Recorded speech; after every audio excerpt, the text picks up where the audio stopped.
என்றோம். நன்றி அம்மா. நன்றிங்கம்மா, நன்றி. அடியேனுக்கு அம்மா சிவ சரஸ்வதி அம்மா சொல்ற அளவுக்குலாம் தகுதி இல்லைங்க. அம்மா என்னை பற்றி நிறைய சொல்லிட்டாங்க. அப்படியெல்லாம் அடியேனுக்கு எந்த தகுதியும் இல்லைங்கம்மா. பெருமானுடைய ஒரு சிறு ஒரு கருணை என்பால் என்ன கருணை வச்சிருக்காருன்னு எனக்கு தெரியல. பெருமான் உணர்த்த வகையில் உங்ககிட்ட இப்போ நான் அது என்ன சொல்றதுன்னு தெரியலைங்க அடியனுக்கு. விநாயகரை சிவாய நம. திருச்சிற்றம்பலம். தென்னாடுடைய சிவனே போற்றி, எந்நாட்டவர்க்கும் இறைவா போற்றி, ஏகம்பத்துரை எந்தாய் போற்றி, பாகம் பெண்ணுருவானாய் போற்றி, காவாய் கனகத்திரளே போற்றி, கைலை மலையானே போற்றி போற்றி, அண்ணாமலையும் அண்ணா போற்றி, கண்ணாரமுத கடலே போற்றி, திருவாக்கும் செய்வரமும் கைகூட்டும் சென்றொல், பெருவாக்கும் பீடும் பெருக்கும் உருவாக்கும், ஆதலால் வானோரும் ஆணை முகத்தானை காதலாள் கூப்புவர் கை, நற்குஞ்சரக்கன்று நன்னின் கடைஞானம் கற்கும் சரக்கன்றுகான், தெளிவு குருவின் திருமேனி காண்கள், தெளிவு குருவின் திருநாமம் செப்பல், தெளிவு குருவின் திருவார்த்தை கேட்டல், தெளிவு குரு ஒரு சிந்தித்தல் தானே.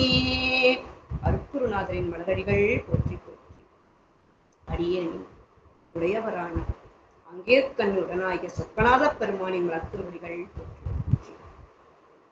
63 நாயன்மார்களின் திருவடிகள் போற்றி போற்றி. அடியனின் நானாஸ்தேவன் திருவடிகள் போற்றி போற்றி. இன்று எம்பிராட்டி இசைஞானி அம்மையாரின் குருபூஜையான அற்புதமான அருமையான அம்மையாரின் திருவடிகள் போற்றி போற்றி.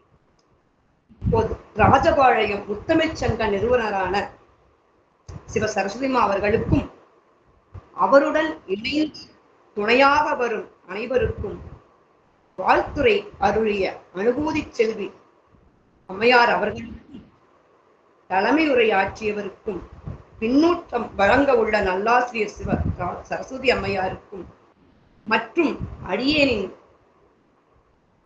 சிந்தனையை கேட்க வந்துள்ள சான்றோர்களுக்கும் எத்தனையோ பணிகள் இருந்தும் அந்த பணிகளை எல்லாம் விடுத்து இந்த ஒரு சின்ன உரைகளை கேட்க வந்துள்ள அனைவரையும் அவர்களின் திருவடிகளை மனம் மேன்மைகளால் வணங்கி, இப்படி ஒரு அற்புதமான தலைப்பு அடியேனுக்கு எப்படி கொடுத்திருப்பார்கள் என்று எனக்கு தெரியவில்லை. பெருமானுடைய பெரும் கருணை என்றுதான் சொல்ல வேண்டும். நற்றுணையாவது நாதன் நாமம் நமச்சிவாயவே அப்படிங்கிறது ஒவ்வொரு அடியார்களுக்கும் உயிர் மூச்சாக விளங்கக்கூடிய ஒன்று. அப்படிப்பட்ட அற்புதமான அந்த ஒரு சிந்தனையை சிந்திப்பதற்கு அடியனுக்கு ஒரு எல்லளவும் தகுதி இல்லை. இருந்தாலும் பெருமானுடைய கருணை பெரும் கருணையால் நான் சிந்திப்பதில் நிறைவு இருந்தால் அது அவருடைய கருணை, குறைவிருந்தால் அடியனின் வினைப்பயனே. அடியனை பொறுத்திரள வேண்டும் என்று அனைத்து அடியார் பெருமக்களையும் அவர்களையும் நண்பர்களையும் கேட்டு அடியேன் இந்த தலைப்புக்குள் செல்கின்றேன். நற்றுணையாவது நாதன் நாமம் நமச்சிவாயவே. எப்படிப்பட்ட ஒரு அருமையான ஒரு மந்திரம்! நமச்சிவாய என்கிற மந்திரம் மிகவும் சக்தி வாய்ந்த மந்திரம் என்பது நம் அனைவருக்குமே தெரியும்.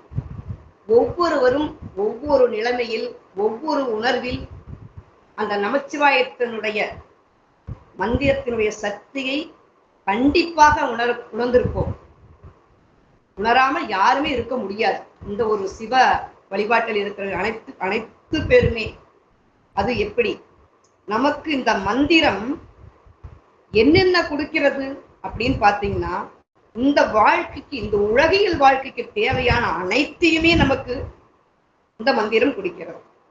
அவர்களின் பக்தி, அன்பு, உறுதிப்பாடு இதை பொறுத்தே அமைகிறது. இது எப்படி இருக்கும்? இந்த அனுபவம் எப்படி இருக்கும்? அவரவர்கள் அவரவர்களுடைய உள்ளத்தில் இருக்கும் அந்த அனுபவத்தை உணர்ந்து மகிழ்ச்சி அடைவீர்களாக. உங்களுடைய அனுபவத்துக்கு அதை விட்டு விடுகிறேன். அடியனுடைய சொந்த அனுபவம் அப்படின்னு பார்த்தீங்கன்னா, அடியனுக்கு கேட்டதையெல்லாம் கொடுத்தார். நீங்க எதை கேட்பீங்களோ என்ன கேட்டாலும் கொடுத்தார். ஆனால் அதுல சிலது கொடுக்காமையும் விட்டிருக்கின்றார். அது ஏன் எனக்கு அப்படி கொடுக்காம விட்டிருப்பாரு அப்படின்னு பல நாள் நான் யோசிச்சிருக்கிறேன். அப்பா அந்த அடியன் அப்ப பெருமான் வந்து அடியனுக்கு உணர்த்தியது பார்த்தீங்கன்னா அவருடைய பெரும் கருணை. அது ஏன் நான் கேட்டு கொடுக்கல அப்படிங்கிற அந்த ஒரு அது ஏன் கொடுக்கலைங்கிற அந்த தெரிஞ்சு சாமி உணர்த்துற போது அடியன் எப்படியெல்லாம் அந்த சாமியை நினைச்சு உள்ளம் தடுமாறி அழுது அழுது நினைந்து நினைந்து கரைந்து போனேன். அப்படிப்பட்ட ஆனானப்பட்ட மிக மிக சாதாரண அடி நாயனுக்கு இவ்வளவு கருணை என்றால், அப்ப ஞானிகளுக்கெல்லாம் எப்படி ஞானிகளுக்கும் அருளாளர்களுக்கும் அவனுடைய நமச்சிவாய பழம் எப்படியெல்லாம் இனித்து இருக்கும் என்று கற்பனை கூட செய்ய முடியாது நம்மளால். நமக்கே ஒண்ணுமே இல்லாத அடி நாயனுக்கே அவ்வளவு ஒரு பெரிய ஒரு கருணை செய்திருக்காரு அப்படின்னா, அப்ப அவங்களுடைய ஒரு அருளாளர்களுக்கு ஏற்பட்ட அனுபவங்களை எப்படி இருந்திருக்குமோ அந்த அனுபவங்களைத்தான் நமக்கெல்லாம் பாடி அருளி இருக்கிறாங்க இல்லையா. அந்த அனுபவம் எப்பேற்பட்ட அனுபவம் அப்படிங்கிறது நம்ம ஒரு சின்ன சாதாரண விஷயத்துல உணரக்கூடிய விஷயமாகுது. நினைக்க நினைக்க நம்மளுக்கு பிரமிப்புத்தான் வருகிறது. நம்மளுடைய நால்வர் இருபத்தினார் திருஞான சம்பந்தாகட்டும், நாவுக்கரசு பெருமானாகட்டும், நம்பி ஆரூர் பெருமானாகட்டும், மணிவாசக பெருமானாகட்டும், சேக்கிலார் பெருமானாகட்டும், மற்ற திருமுறை ஆசிரியர்களாகட்டும், சந்தான திருவரான மெய்கண்ட தேவ நாயனார் ஆகட்டும், மருநந்தி சிவமாகட்டும், மறைஞான சம்பந்தர் ஆகட்டும், உமாவதி சிவமாகட்டும், இப்படி அனைவருமே உணர்ந்து அனுபவித்து அதை நம்மளுக்கு சாராக கொடுத்துள்ளார்கள். பழத்தை பிழிந்து சாராக கொடுத்துள்ளார்கள். அதை பாடி உணர்ந்து நம்ம அவனுடைய திருவடிக்கு செல்ல வேண்டும் என்ற உணர்வை நமக்கு கொடுத்திருக்கிறார்கள் அப்படின்னா அது எப்பேற்பட்ட ஒரு பெரிய பொக்கிஷம். அதுலயும் முக்கியமாக நமக்கு இந்த நற்றுணையாவது நாதன் நாமம் நமச்சிவாயவே அப்படிங்கிற உடனே நமக்கு தோணும் பதிகம் பாடல். சொற்றுணை வேதியன் சொதிவானவன் பொற்றுணை திருந்தடி பொருந்த கை தோழ கற்றுணை பூட்டியோர் கடலிற் பாய்ச்சினும் நற்றுணையாவது நமச்சிவாயவே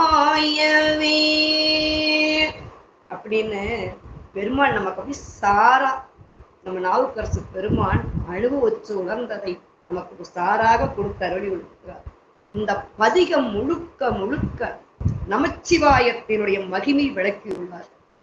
அந்த மந்திரத்தை போற்றிய அளவில் கட்டிய கயிறு அறுத்தது, கட்டிய கயிறையே அறுத்துட்டு வந்தது. அந்த கல்லே தெப்பமாக வந்தது.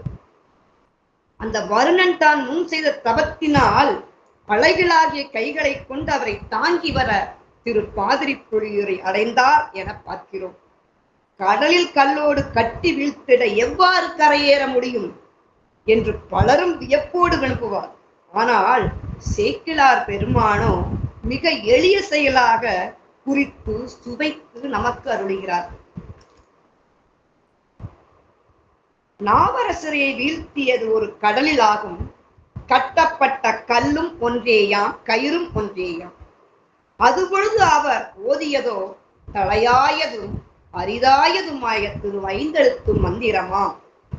அம்மந்திரம் காட்சி அளவில் காணும் இக்கடலில் இருந்து கரையேற்றுவதற்கு மட்டும் உரியது அல்ல, கருத்தளவில் உணர்ந்து நிற்கும் பிறவி பெருங்கடலாகிய 7 கடலில் இருந்து கரையேறுவதற்கு உரியது.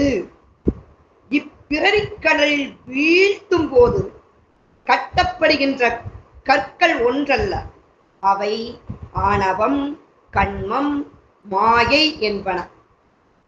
அவற்றை பிழிக்கும் கயிறோ ஒன்றல்ல, நல்வினை தீவினை ஆகி இரு கயிறாகும்.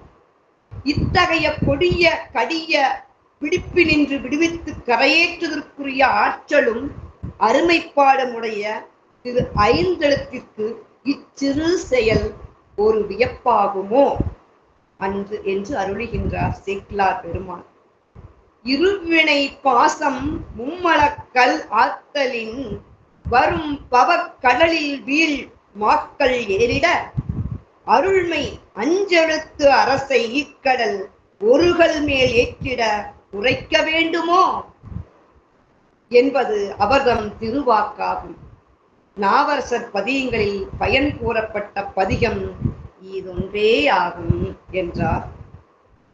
அப்பயன் மாப்பிணை தழுவிய மதோர் பாகத்தன் உப்பினை திருந்தடி பொருந்த கை தொழ நாப்பினை தழுவிய நமச்சிவாய பத்தும் ஏத்தவல்லார் தமக்கு இடுக்கண்ணில்லையே.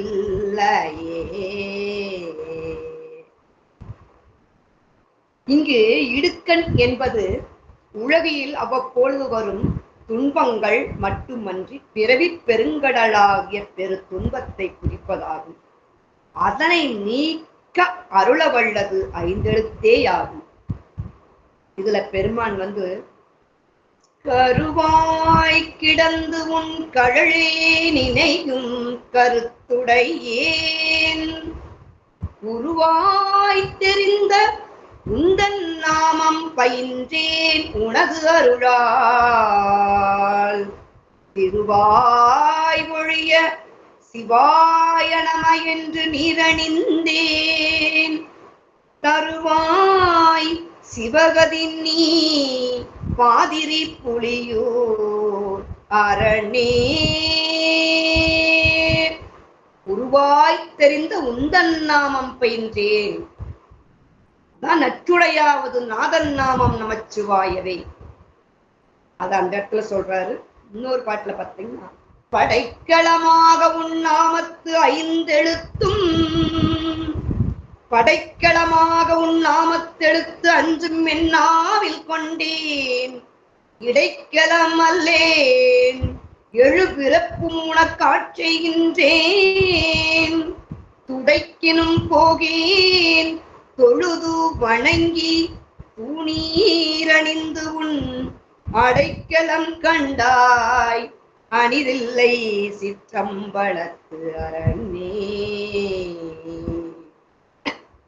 அப்படின்னா அந்த படைக்கலமாக உன் நாமத்தெழுத்து ஐந்தும் அப்படின்னு சொல்லி இந்த மாதிரி ஏகப்பட்டது நெற்குழாகம்ங்கிற பாட்டு, சலம்லன் சங்கரன்கிற பாட்டு, காதலாகிக்க சிந்து துஞ்சலம் துஞ்சலில்லாத போலும் மற்ற பற்றின இந்த மாதிரி நிறைய பதியங்கள் நம்மளுடைய நமச்சிவாய மந்திரத்தை மிக அற்புதமா அழகா நம்ம நால்வர் மக்கள் மட்டுமில்ல அத்தனை பேரும் நமக்கு எடுத்துரைத்திருக்கிறார்கள். அதுக்கு சொல்லுனா விளக்க சொல்லிக்கிட்டே போயிட்டே இருக்கலாம். இன்னைக்கு நமக்கு நம்ம முக்கியமா நம்ம என்ன தெரிஞ்சுக்கணும் அப்படிங்கிறத மட்டும் தெரிஞ்சுக்கணும், புரிஞ்சுக்கணும், உணர்ந்து கொள்ளணும். அதை மட்டும் நாம் இன்னைக்கு பார்த்துருவோம். நற்றுணையாவது நாதன் நாமம் நமச்சிவாயம் என்பது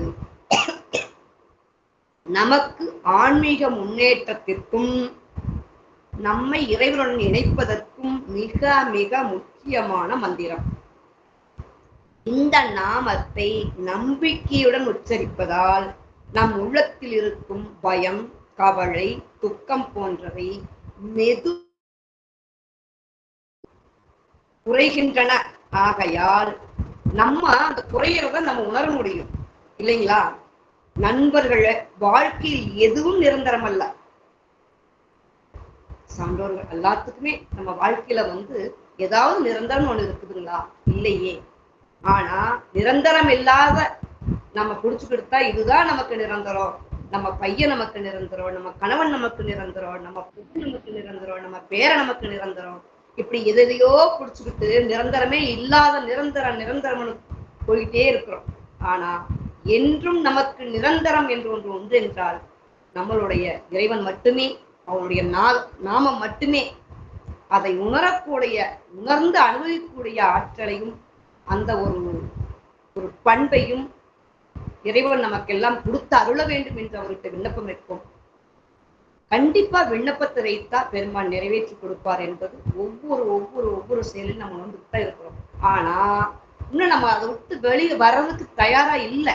அப்பா நான் வந்துட்ட வெளியில, நீ என்னை ஏற்றுக்கொண்டு சொன்னா அந்த நொட்டி பொழுது அவர் ஏற்றுக்குவார்.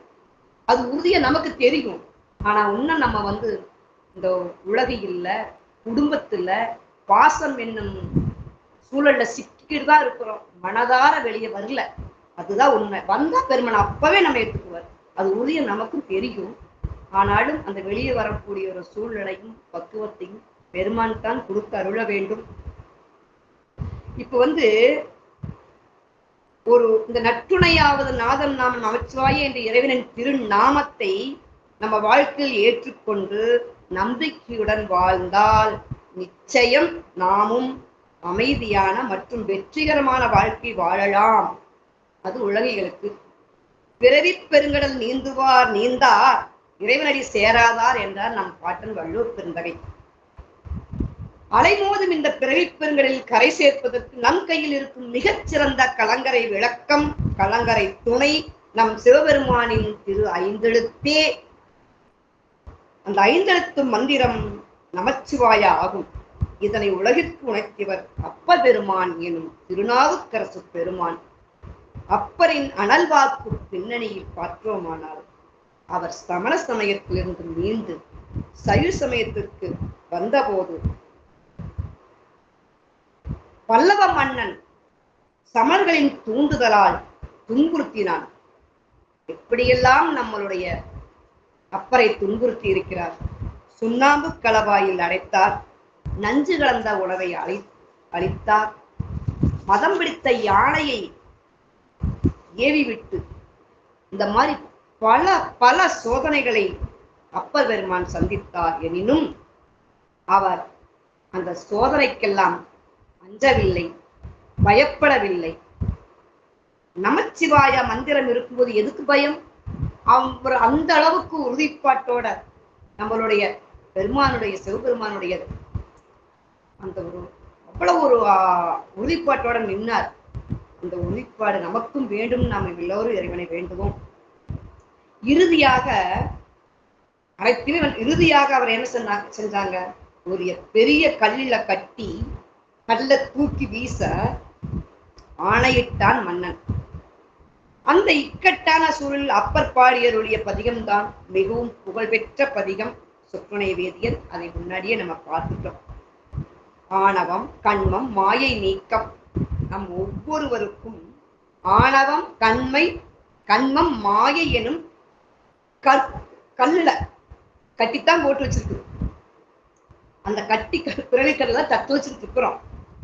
இந்த 3 கற்களையும் உடைப்பதற்கு, நம்மை கரை சேர்ப்பதற்கு எந்த ஒரு சுத்தியிலோ அல்லது வாளோ அருவாளோ இதெல்லாம் பயன்படாது. இதாலையெல்லாம் அந்த கல்லை உடைக்க முடியாது.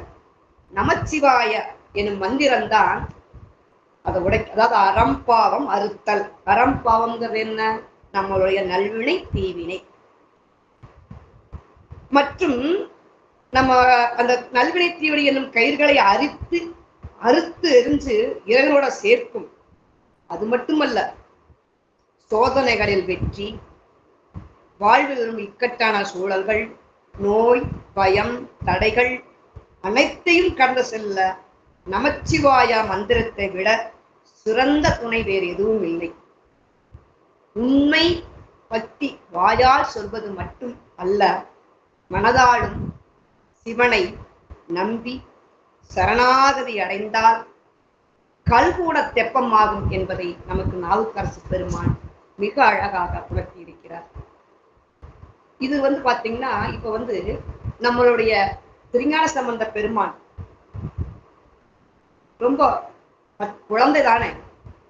அவர் எத்தனை இடத்துல நமக்கு அந்த நமச்சிவாயத்தை பற்றி உணர்த்தி வைக்கிறார். அவர் கடைசியா திருமணம் செய்து வைக்க வேண்டும் என்று பெரியவர்களெல்லாம் முடிவு செய்த பொழுது முதல் திருமணத்துக்கு சம்மதிக்கவில்லை. மற்றவர்கள் உறவுகள், தந்தையாரும் தாயாரும் உறவுகளும் எடுத்துக்கூறிய பொழுது சரி என்று ஒத்துக்கொண்டார்.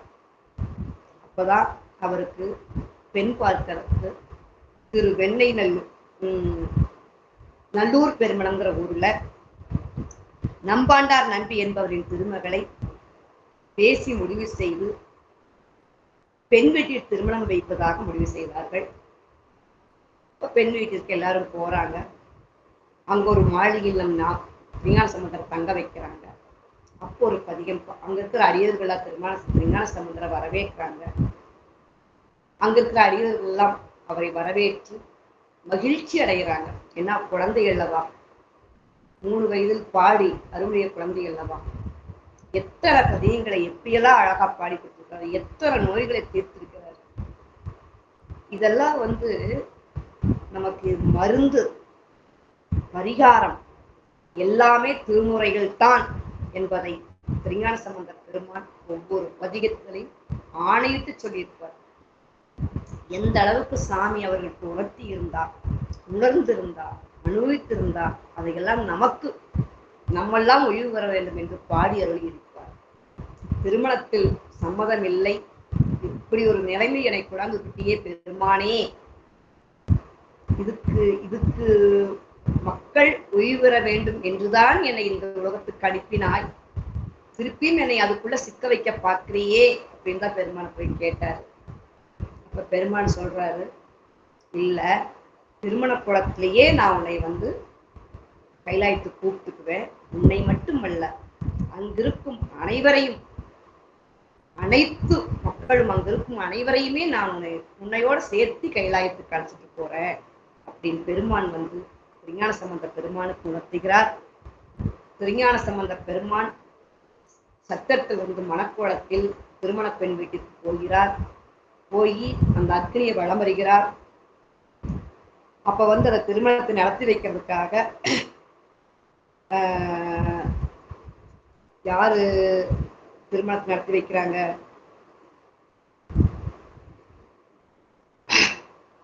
அடியருக்கு மறந்து போச்சு. சரி, அந்த இடத்துல அந்த வேள்வி வளம் வர்றாங்க. கைப்பற்றி வளம் வரும்போது இல்லொழுக்கம் சூழ்ந்ததே இவள் தன்னோடு அப்படின்னு சொல்லி ஒரு நிமிஷம் மனம் கலங்குறாரு.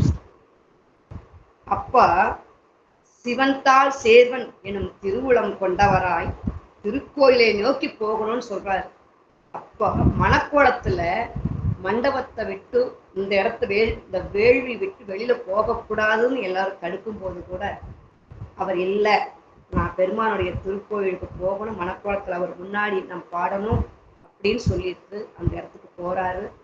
அங்க போய் சிவபெருமான் கிட்ட சொல்லி பாடி அந்த பதிகத்தை பாடிட்டு திருமணத்தை ஏத்துக்கிறேன் அப்படின்னு சொல்றாரு.